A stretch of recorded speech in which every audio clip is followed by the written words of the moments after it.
G'day folks and welcome back. And a big warm welcome to my new subscribers and also my old subscribers. And I hope you're all doing okay. I'm KC and today we've got a 1964 Chevrolet Impala build. Now this is with the Diecast International builders. So go and check those guys out.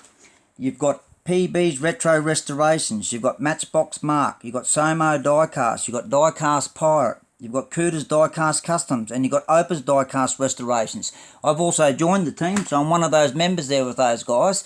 So that's pretty cool on its own. Now, we are going to repaint this. I was going to save the green, but because of the casting lines, we'll get it spinning around. The casting lines are absolutely huge. We will dechrome it and then rechrome it because it's worn out all over the place. Down the both sides there, you can't really notice it with all of the black paint on the side there. There's actually two big nice moulds on there.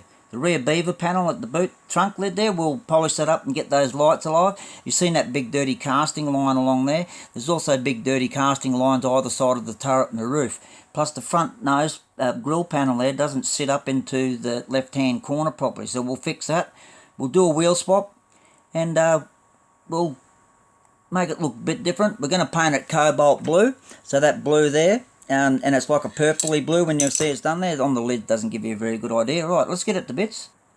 Okay, job done.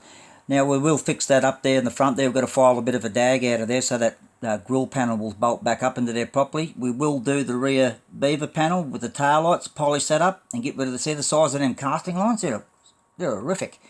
Alright, we'll do some other things with the mouldings and all that sort of stuff. Anyway, righto, let's get cracking along and let's get him stripped down. Righto. Now you can see I've done all of that there. Now someone probably said, someone said to me one time, how can you leave the paint on? I want to do that. Well, I actually use it for a guide because when you're filing, you actually know when you've totally got rid of it. So I've done it down around the back, the tops of the quarter panels.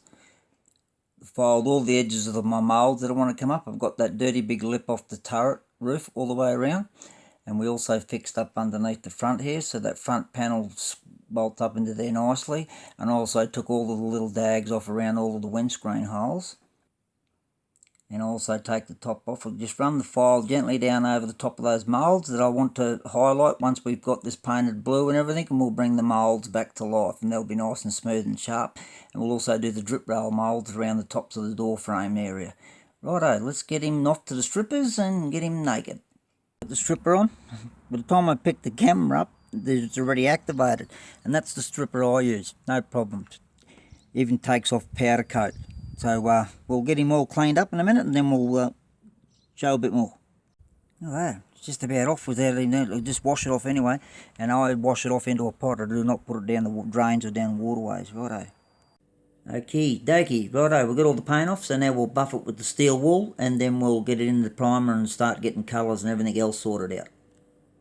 Okay, Chevy Impala, there's all in the nude. Now we'll steel wool him up, done all the bolts and everything underneath there, got rid of all the casting lines, so we'll steel wool him and change of plans, we're going to go with the full metal jacket look instead of the blue. Okay, we've steel wooled him now, there we go, the camera wouldn't want to play games there. And it's looking pretty sharp. All those casting lines are all gone now. You wouldn't even know it was across the back of that boot there. Alrighty, let's get him deckled up and some wheels fitted and a few more things going along.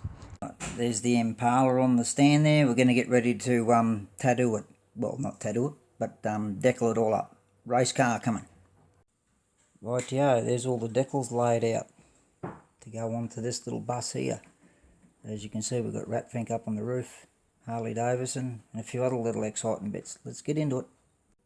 Rightio, we've just got a few more coats of clear on there to go, and then I'll be a bit more happier. That's it, just the base and the stripper at the moment to get all the chrome off it.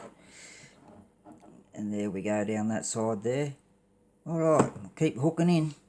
Shocking lighting in here, folks, sorry, but there we go. It's finished there now, I'll get it put together tomorrow. Rightio, we've got all of the bits there, we'll get him all together there, so we've got a recap coming up after this, what we started with. Let's see that up next, and then at the end we'll be all finished. Okie dokie, this is what it looked like before we started with, 1964 Chevrolet Impala with the Diecast International builders, and coming right after this is what it looks like now.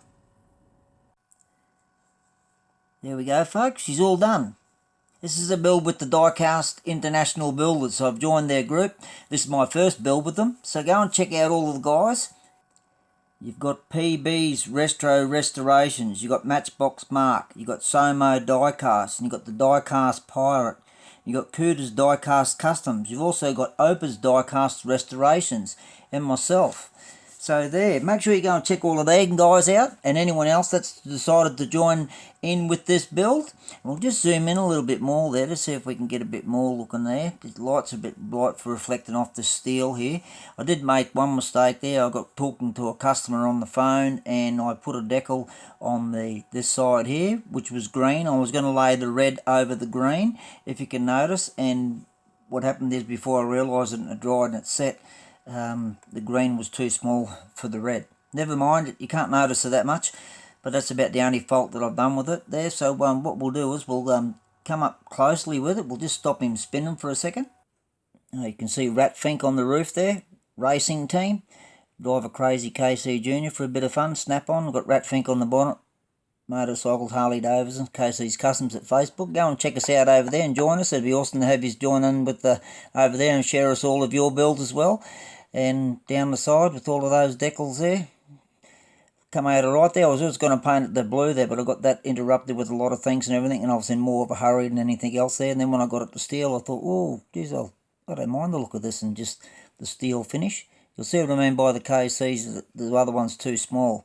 But you can't notice it that much, so yeah, we took all of the chrome off it like we said, and we used those beads as spacers down there because these were really narrowed in. It makes a lot of difference when your wheels are right out to your fenders, guards, fulfills the whole car. Alright guys, thanks everyone for watching, I appreciate it. Please don't forget to like, share and subscribe. Leave us a message in the comments, we enjoy that there as well. And stay tuned, we've got a lot more coming. Another one coming out on Saturday with the DCM group, Diecast Modelling Community. Alright, all the best. Catch us again on the next one. Bye for now.